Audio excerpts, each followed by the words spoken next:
Bonjour, je suis Normand Dupont, je suis en direct de Kingston, en Ontario. Je suis enseignant à la retraite depuis 9 ans. J'ai enseigné, entre autres, au niveau secondaire, le français et puis les arts visuels et puis en dramatique et théâtre de la 7e à la 12e année. Puis depuis que je suis à la retraite, je travaille aussi pour le Centre culturel Frontenac, un centre culturel communautaire francophone à Kingston. Puis depuis une trentaine d'années, je suis directeur artistique de la troupe communautaire Les Tréteaux de Kingston.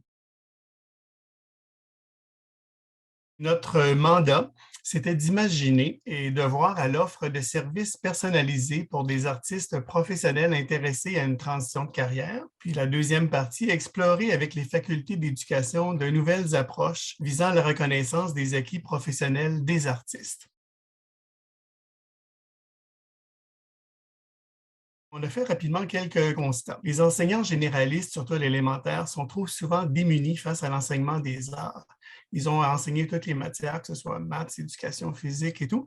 Puis lorsque ça arrive aux arts, bien souvent ici, eux n'ont pas déjà des compétences au niveau artistique. Les artistes s'impliquent dans les milieux scolaires pour appuyer l'enseignement des arts de façon ponctuelle. Ensuite, les systèmes d'enseignement sont faits pour assurer une qualité pédagogique et une capacité d'enseigner avant l'enseignement de la matière comme telle. Donc, lorsqu'on forme les enseignants pour l'élémentaire, on les forme surtout au niveau des matières principales. Il est difficile pour les facultés d'éducation de faire la reconnaissance des acquis puis des compétences des artistes qui interviennent dans les écoles. Alors, pour un artiste qui aurait fait, par exemple, une résidence en école, essayer de faire reconnaître des équivalences de crédits universitaires, c'est très difficile. C'est un processus qui est complexe puis qui est onéreux. Les exigences pour devenir enseignant s'expriment en compétences, pas nécessairement en expérience acquise. Alors, ça devenait complexe. Donc, on a dû laisser tomber un peu le volet de reconnaissance par les facultés d'éducation. On espère que dans une suite à notre projet, c'est un domaine qui pourrait être exploré.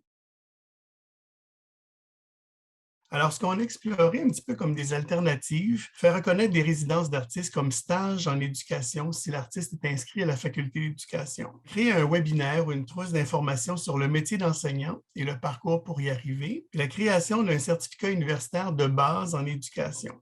Le processus pour créer un certificat universitaire est très complexe du point de vue administratif. Les échéances étaient trop serrées pour ce qu'on avait à faire, donc au niveau du prototypage. Alors, ce qu'on a trouvé comme concept, c'est de créer une espèce de poste qu'on a appelé un CAPA. Alors, un concepteur d'activités pédagogiques artistiques. Alors, dans ce sens-là, on veut avoir des artistes qui travailleraient avec des enseignants. L'artiste viendrait enrichir la pratique artistique des enseignants généralistes de l'élémentaire, puis l'enseignant viendrait enrichir la pratique pédagogique d'un artiste. Donc, il y aurait une espèce d'échange entre les deux, un genre de symbiose, si vous voulez. Ce qu'on a conçu comme prototype pour explorer, il y avait différentes phases. La première phase, alors on a pairé un artiste et un enseignant en Ontario, dans une école élémentaire francophone en 5e année. On a pairé aussi un artiste et un enseignant dans une école d'immersion en Saskatchewan en 5e année aussi. On voulait former l'artiste et l'enseignant. Une formation qui a été basée beaucoup sur l'intégration des arts, les activités multidisciplinaires, comment on peut combiner, par exemple, des activités en sciences avec des activités en arts. Montrer aux enseignants que les arts, ça peut s'incorporer dans plusieurs aspects de la vie, si tu veux. Après ça, on a pairé l'enseignant puis le CAPA, l'artiste concepteur, pour qu'il développe un atelier. Donc, un atelier d'environ 1 heure. Dans une deuxième partie, une deuxième phase, qui était l'expérimentation, on voulait donner vie à notre concept. Alors, on a demandé à notre artiste CAPA puis notre enseignant de développer 3 unités. Une unité, dans la plupart des cas, c'est environ peut-être 5 à 6 heures qui se déroulait durant une semaine. Suite à ça, on a demandé au CAPA et à l'enseignant de réaliser une activité, une espèce d'événement artistique. Alors là, on s'est retrouvé avec la pandémie, le fait que les gens ne pouvaient pas être nécessairement sur place. Alors, beaucoup du travail s'est fait de façon virtuelle. On était vraiment satisfait de voir comment cette expérimentation-là s'est déroulée. Dans les deux cas, en Ontario et en Saskatchewan, les enseignants et les artistes nous ont dit qu'ils ont vraiment pu approfondir les réalisations qu'ils ont fait avec les élèves. Par exemple, en Ontario, on a un enseignant qui était surtout à l'aise au niveau des mathématiques et puis des sciences. Ce qu'il nous disait, c'est ce qu'il faisait avant, c'était plus superficiel. Mais maintenant, il se rendait compte que l'approche qui avait été développée avec l'artiste, avec le CAPA, était beaucoup plus approfondie, plus authentique, puis permettait une meilleure acquisition des concepts, des contenus d'apprentissage par les élèves. Puis les élèves étaient très enthousiasmés aussi. Le fait d'incorporer la science et les arts, dans certains cas, ils ont mieux assimilé les concepts et les contenus d'apprentissage de sciences aussi. Il s'est passé un peu la même chose en Saskatchewan, où là, on était en immersion. Les jeunes sont anglophones. Pour eux, le français, c'est vraiment une deuxième langue qui n'est pas parlée à la maison, qui est seulement parlée en classe. Alors, c'est un petit peu artificiel souvent, mais là, le fait d'incorporer les arts, les jeunes avaient développé du vocabulaire, puis intégré ce nouveau vocabulaire, mais aussi les concepts en sciences sociales. Donc, il y avait un mélange de contenu en sciences sociales, en français et en art visuel qui était incorporé. Fait que dans ce sens-là, on peut voir, on peut imaginer que dans une prochaine itération du projet, on essaierait de voir comment ces CAPA pourraient fonctionner.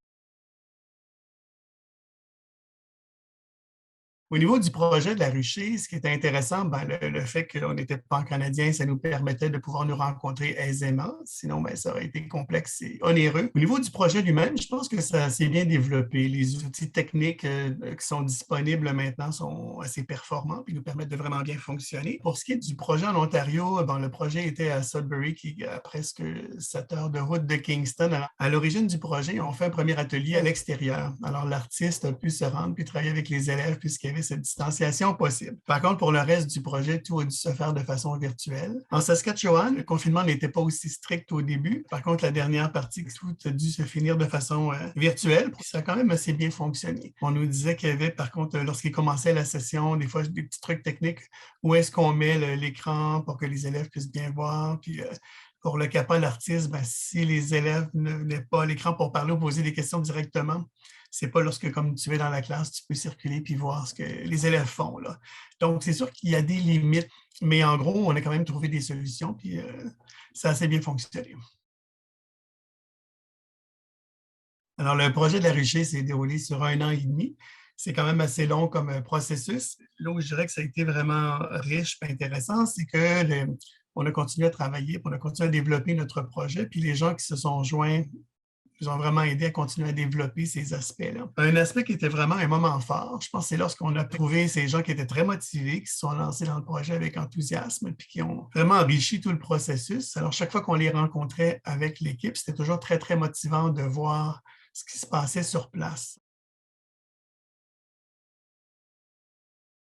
Lorsqu'on m'a approché pour m'impliquer dans ce projet de la ruchée, au tout début, je n'étais pas certain. Je me demandais qu'est-ce que je pourrais apporter. Puis le fait d'avoir une approche avec des gens de différents milieux, de différents types d'expériences, de qualifications différentes, je pense que c'était vraiment très, très riche. L'art, en tout cas, a toujours été présent dans ma vie. Lorsque j'ai étudié, j'ai toujours aimé dessiner. Lorsque je suis déménagé à Kingston, j'ai joint la troupe de théâtre communautaire, les Tréteaux de Kingston, dont je suis directeur artistique depuis une trentaine d'années maintenant. Lorsque j'ai commencé à enseigner au niveau secondaire, j'ai fondé une troupe de théâtre, la troupe de théâtre Quiproquo. Puis ce que j'ai réalisé rapidement, c'est que les arts, c'était vraiment intrinsèque à tous les aspects de la vie. Un exemple, un de mes étudiants qui a étudié en médecine, puis lorsqu'il est allé passer son entrevue, on lui disait qu'il avait été sélectionné en partie parce qu'il avait travaillé dans plusieurs domaines. Donc, ce qu'on lui a dit, c'est qu'on cherchait des médecins qui avaient aussi un bagage humain, qui avaient un bagage d'expérience, qui pouvaient se mettre peut-être dans la peau de quelqu'un d'autre. Les arts avaient développé la culture. On est francophone en milieu minoritaire. Comment est-ce qu'on garde notre culture? Comment est-ce qu'on garde notre langue? Alors, ben, souvent, ça peut être justement par le biais des arts, par la musique, par le théâtre, par le fait de pouvoir s'exprimer, le fait de pouvoir dire qui on est. Puis dans ce sens-là, ce projet de la ruchée, pour moi, est vraiment très, très riche. Je pense que c'est une avenue vraiment intéressante pour aider les communautés francophones en milieu minoritaire. Il y a souvent des gens qui se retrouvent en milieu un peu isolé. Moi, dans mon école, je n'avais que moi qui enseignais les arts. Alors, je devais aller chercher l'expertise de collègues francophones, donc ailleurs. Donc, j'allais à des formations pour pouvoir développer, trouver d'autres idées, pouvoir enrichir. Fait que je pense que cet élément de réseautage qui amène la ruchée, ce centre d'excellence d'enseignement des arts, va être vraiment quelque chose d'unique puis quelque chose d'essentiel pour les communautés francophones minoritaires. Je pense qu'il a été vraiment très, très riche avec la ruchée, ça a été l'échange. Ça a été de voir aussi toutes ces équipes qui ont travaillé sur différents aspects de ce que peut être l'enseignement des arts. Puis c'est aussi maintenant de voir quelles sont les ouvertures possibles, puis qu'on peut continuer de développer cet aspect-là, puis d'enrichir la culture, d'enrichir les arts.